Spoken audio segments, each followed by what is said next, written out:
ناظرین، یہ ویڈیو تحقیق کا طریقہ کار پر مبنی ہے۔ تحقیق کا طریقہ کار کے عنوان سے یہ ویڈیو آپ کے پیش خدمت ہے، ملاحظہ فرمائیں۔ تحقیق سارے علوم کی ترقی کی رہ منت ہے۔ انسان نے آج جتنی بھی ترقی کی ہے وہ تحقیق کی بدولت ہے۔ تحقیق جیسا کہ سب جانتے ہیں، حقیقت کو معلوم کرنا، حق کو جاننا اور سچائی تک پہنچنا ہے۔ فارسی میں تحقیق کے لیے پژوہش کا لفظ بھی استعمال ہوتا ہے، جس کے معنی کھوج کرنے اور تلاش کرنے کے ہیں۔ جستجو کا لفظ بھی تحقیق کے لیے فارسی میں استعمال ہوتا ہے۔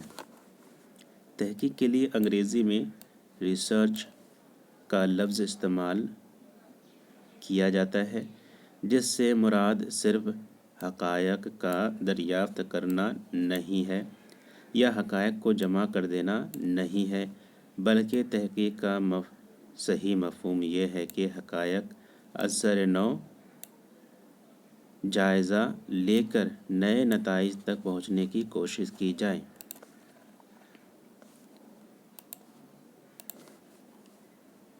کسی مسئلہ کا مطالعہ، تجزیہ حقائق کی روشنی میں اس طرح کیا جائے کہ حل تک رسائی ہو سکے۔ تحقیق میں بیشتر معلومات بکھرے ہوئے حقائق کی ترتیب اسی طرح سے کی جاتی ہے کہ وہ نتیجہ خیز ثابت ہو، یعنی نئے حقائق تک رسائی ہو سکے یا مسئلہ کا حل نکل آئے۔ تحقیق کے طریقہ کار کو سمجھنے کے لیے مندرجہ ذیل نکات کو سمجھنا اور اسے عمل میں لانا ضروری ہے۔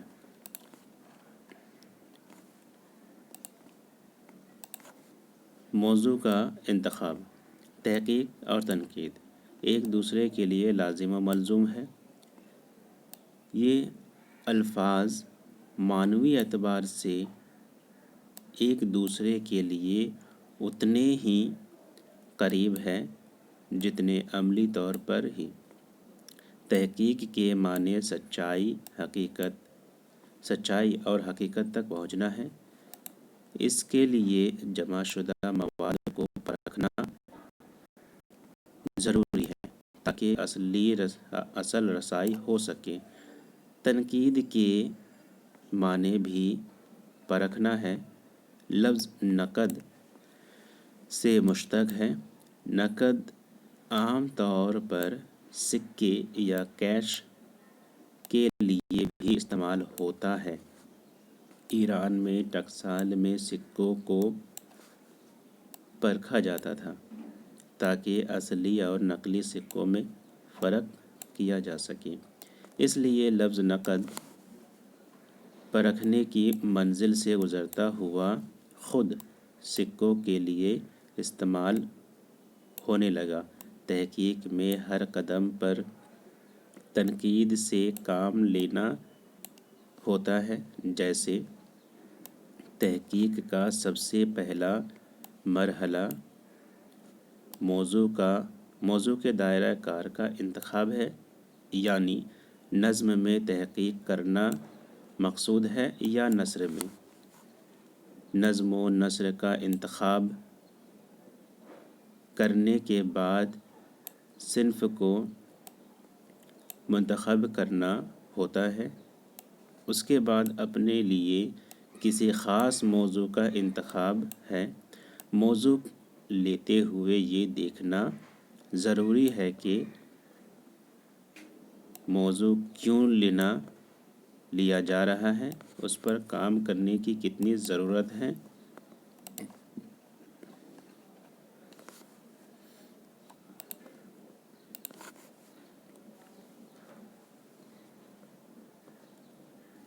اس پر کام کرنے کی کتنی ضرورت ہے اور کیوں ہے۔ اس سے علم کا دائرہ کتنا وسیع ہوگا۔ جن موضوعات پر بہت کام ہو چکا ہے اس میں دیکھنا ہوگا کہ وہ کون سا پہلو ہے جس پر مزید تحقیق کرنے کی گنجائش ہے۔ پھر یہ کہ یہ موضوع محقق کے مزاج سے مطابقت بھی رکھتا ہے یا نہیں۔ یوں موضوع کو مختلف زاویوں سے دیکھ کر اسے اپنانا اچھے مقالے کے لیے ضروری ہے۔ اس سلسلے میں نگراں یا سپروائزر کا مکمل تعاون حاصل کرنا بھی ضروری ہے۔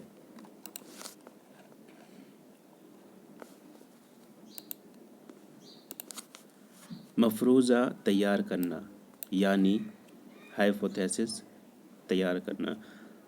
موضوع کا تعین ہونے کے بعد کسی مفروضے یا ہائپوتھیسس قائم کرنے کی بھی ضرورت ہوتی ہے۔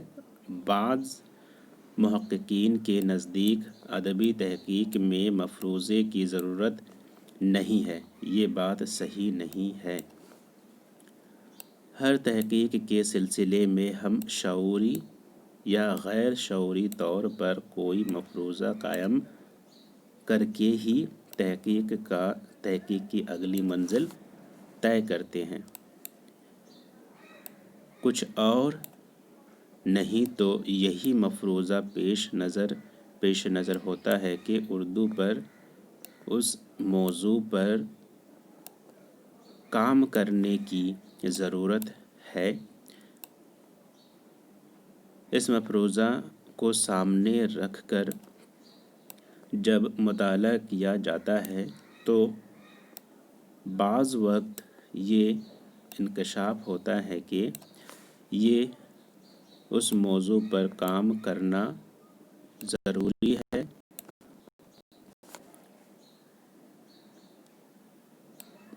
اسی صورت میں موضوع بدلنا ہوگا۔ یا یہ کہ میر تقی میر کی شاعری پر کام کرتے ہوئے یہ مفروضہ قائم کر لے کہ وہ ہر لحاظ سے اردو کے عظیم شاعر ہیں، اور جب مواد جمع کیا جائے اور مطالعہ کیا جائے تو یہ بات ثابت ہوتی ہے کہ غزل کے سوا دوسری اصناف میں ان کو وہ عظمت حاصل نہیں ہے جو دوسرے شاعر کو حاصل ہے۔ ایسی صورت میں مفروضہ کو بدلنا پڑتا ہے۔ تحقیق کے طریقہ کار میں شامل تیسرا نکتہ مواد جمع کرنا، اس کا گہرا مطالعہ کرنا اور اسے صحیح استعمال میں لانا۔ کسی موضوع کا انتخاب کرنے کے بعد تیسرا مرحلہ ریسرچ اسکالر کے لیے یہ ہوگا کہ وہ اس موضوع پر جتنا بھی اب تک کام ہوا ہے اس کا جائزہ لے، ان تمام کتابوں کو دیکھے جو اس موضوع سے متعلق ہے، اور ایسی کتابوں کی فہرست یا کتابیات مرتب کرنی چاہیے تاکہ اپنے موضوع سے متعلق اس کے سامنے سارا مواد رہے۔ اگر وہ ایسا نہیں کرتا ہے تو وہ خود بھی گمراہ ہوتا ہے اور دوسروں کو بھی گمراہ کرتا ہے۔ مثال کے طور پر ایک ادیب نے ایک موضوع پر ایک ضخیم مضمون لکھ دیا۔ اس موضوع پر ان سے 2 کتابیں جو عام طور پر کسی نے اس کو بتا دی تھی وہی پیش نظر رکھیں اور اپنا مضمون یا مقالہ ایک رسالے میں اشاعت کے لیے بھیج دیا۔ یہ مضمون بڑے اہتمام سے شائع ہو بھی گیا لیکن اس پر بڑی کڑی تنقید ہوئی، کیونکہ اسی موضوع پر بعد میں ایک ضخیم کتاب شائع ہوئی تھی جس میں پچھلی کتابوں پر جو تحقیقی اور تاریخی کوتاہیاں تھیں ان کی نشاندہی کی گئی تھی۔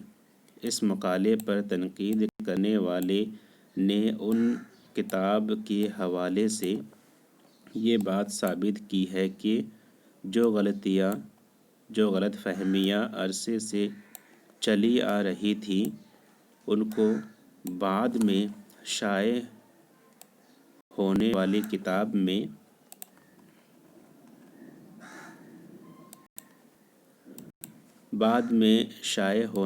کتاب میں درست کیا گیا تھا، چونکہ مضمون نگار نے وہ کتاب دیکھے بغیر اپنا مضمون لکھا تھا، اس لیے وہ بنیاد باتیں جو دوسری کتابوں میں ملتی ہے ان کو اس نے پھر دہرایا تھا۔ اس لیے جس موضوع پر کام کرنا ہو اس پر اب تک جتنا بھی کام ہوا ہے اس کا جائزہ لینا چاہیے۔ منتخبہ موضوع پر اب تک جو کچھ کام ہوا اس کا جائزہ لینے کا ایک اور زبردست فائدہ یہ ہے کہ اس موضوع پر کہاں سے مواد حاصل ہو سکتا ہے اس کا اندازہ ہو جاتا ہے اور مواد کی فراہمی میں بڑی مدد ملتی ہے۔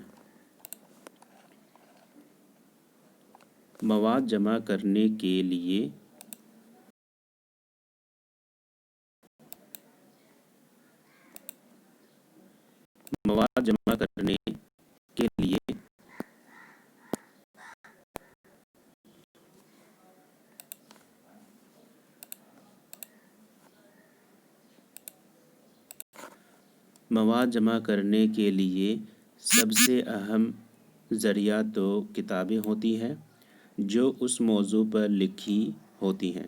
پھر رسالے بھی مواد کا ایک اہم ماخذ ہوتے ہیں۔ موضوع کی مناسبت سے شخصی انٹرویو بھی بڑی اہمیت رکھتی ہے۔ اس طرح خطوط سے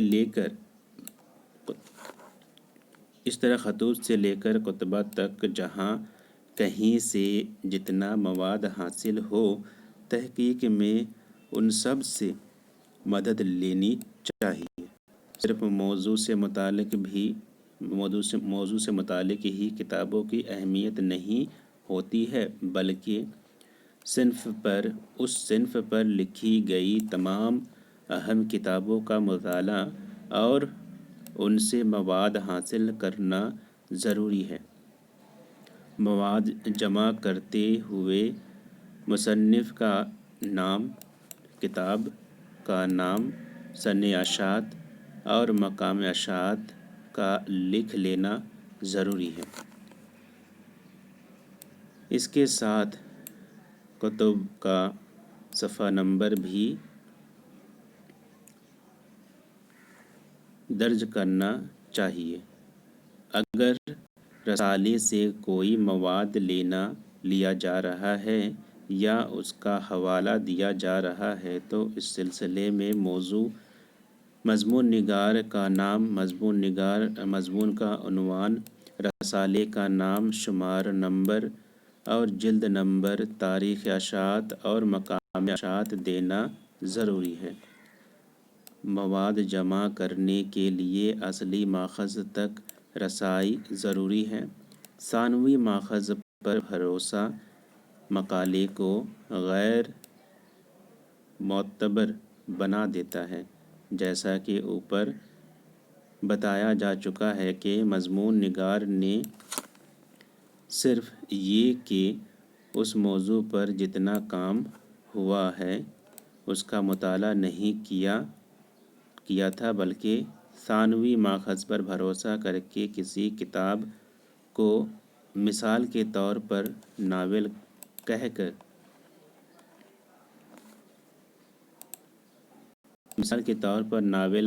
دیا، اگر وہ اسی کتاب کو خود دیکھتا یعنی اصل ماخذ تک رسائی حاصل کرتا تو اسے معلوم ہوتا کہ وہ کتاب ناول نہیں بلکہ ڈرامہ تھا۔ مواد جمع کرنے کے بعد مقالہ کی تسوید ہوتی ہے، یعنی مقالہ لکھنے کا عمل شروع ہوتا ہے۔ مقالہ لکھنے سے پہلے اس کا خاکہ بنانا ضروری ہے تاکہ حاصل شدہ مواد کی ترتیب و تنظیم کا لائحہ عمل پہلے سے تیار رہے۔ مقالہ میں حاصل شدہ مواد کی ترتیب اور تنظیم کے ساتھ پیش کیا جاتا ہے۔ جو بھی بات مقالہ میں کہی گئی ہو وہ مستند ہو، یعنی اپنی کہی ہوئی بات کے لیے کسی کتاب پر، رسالے یا جہاں کہیں سے مواد حاصل کیا گیا ہو اس کا حوالہ دینا ضروری ہے۔ تحقیق اور دوسری تحریروں میں اہم فرق یہی ہوتا ہے کہ دوسری تحریر میں شخصی خیالوں اور تجربہ پر منحصر ہوتی ہے، جبکہ تحقیق میں دوسرے ذرائع سے حاصل کردہ معلومات کو بنیادی اہمیت حاصل ہوتی ہے۔ اس کا قطعی طور پر یہ مطلب نہیں کہ تحقیق دوسروں کی معلومات اور خیالات کا مجموعہ ہوتی ہے، بلکہ اس کے برخلاف ان معلومات پر غور و فکر کر کے کوئی نئی بات یا تصور پیش کیا جاتا ہے۔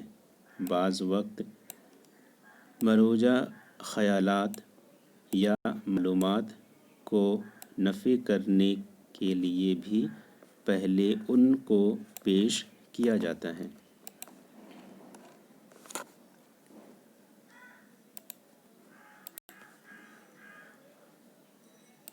ان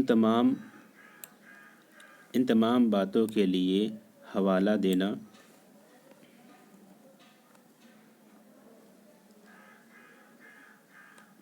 تحقیق میں لازمی اور ضروری ہے۔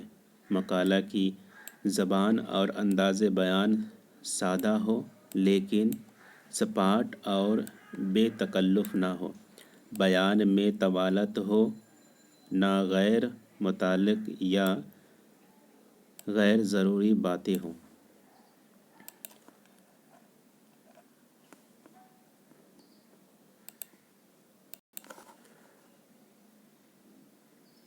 مجوزہ خاکہ تیار کرنا۔ تحقیقی مقالے کی چوتھی منزل خاکہ یا مقالہ بیک نظر سائنوپسس ہے۔ سائی کے معنی ہے ایک ساتھ کے ہے اور اوپسس کے معنی دیکھنا۔ گویا سائنوپسس یا خاکے میں پیش کر دیتا ہے، گویا یہ مقالے کی تلخیص ہوتی ہے۔ اس کو دیکھنے سے اندازہ ہوتا ہے کہ مقالہ نگار کن خطوط پر تحقیق کرنا چاہتا ہے۔ اس سے زبان و ادب کو کیا فائدہ ہوگا یا موجودہ معلومات میں کیا اور کتنا اضافہ ہوگا، اور یہ کہ مقالے کی ترتیب اور تنظیم کس طرح کی جائے گی، یہ ساری باتیں خاکے میں بیک نظر چونکہ معلوم ہو جاتی ہے، اس لیے اسے سائنوپسس کہا جاتا ہے۔ مقالے کی تحقیق کے طریقہ کار میں ایک اہم نقطہ حاشیے یا فٹ نوٹ بھی ہے۔ تحقیقی مقالے میں حاشیوں یا فٹ نوٹ کی بڑی اہمیت ہے۔ وہ تمام باتیں جن کو متن میں بیان نہیں کیا جا سکتا، حاشیے یا فٹ نوٹ میں دی جاتی ہیں۔ کتابوں کے حوالے جن کی طرف سے اشارہ کیا گیا ہے، ان کا اندراج حاشیے میں کیا جاتا ہے۔ ایک اہم نقطہ کتابیات بھی ہے۔ تحقیقی مقالے میں آخر میں کتابیات کا حصہ ہوتا ہے۔ مقالے کی ابتدا سے پہلے بھی کتابیات کی اہمیت ہے۔ مقالے کے اختتام پر ان کی فہرست دینا بھی بے حد ضروری اور لازمی ہے۔ کتابیات کے بغیر مقالہ مکمل ہوتا ہے، نہ تحقیقی مقالہ کہلا سکتا ہے۔ کتابیات میں ان سارے مصنفین اور کتابوں کی فہرست حروف تہجی کے لحاظ سے دی جاتی ہے جن سے استفادہ کیا گیا ہے اور جن کے حوالے دیے گئے ہیں۔ کتابیات سے اندازہ ہوتا ہے کہ محقق کا مطالعہ کیسا اور کتنا ہے۔ کتابیات سے یہ بھی معلوم ہوتا ہے کہ اس موضوع پر اب تک کتنا کام ہو چکا ہے۔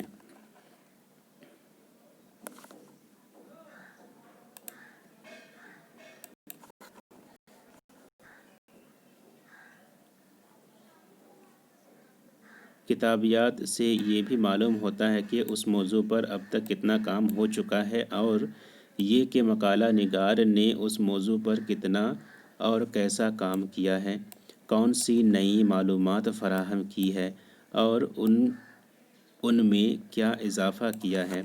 بعض مقالہ نگار اور خاص طور پر ان کے نگراں تحقیقی مقالے کی بنیادی مطالبات اور ضرورتوں کو نہیں جانتے۔ اسی وجہ سے وہ صرف انہی کتابوں کا حوالہ دیتے ہیں کہ دینے پر اکتفا کرتے ہیں جو کہ انہوں نے اقتباس لیا ہے۔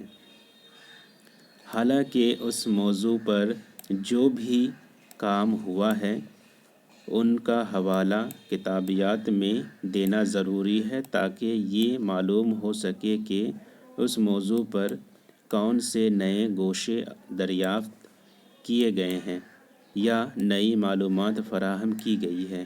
اس لیے کتابیات کی تیاری میں بے حد احتیاط کی ضرورت ہے، کیونکہ کتابیات کو ایک نظر دیکھنے سے مقالے میں پیش کردہ مواد کی گہرائی اور گہرائی کا اندازہ کیا جا سکتا ہے۔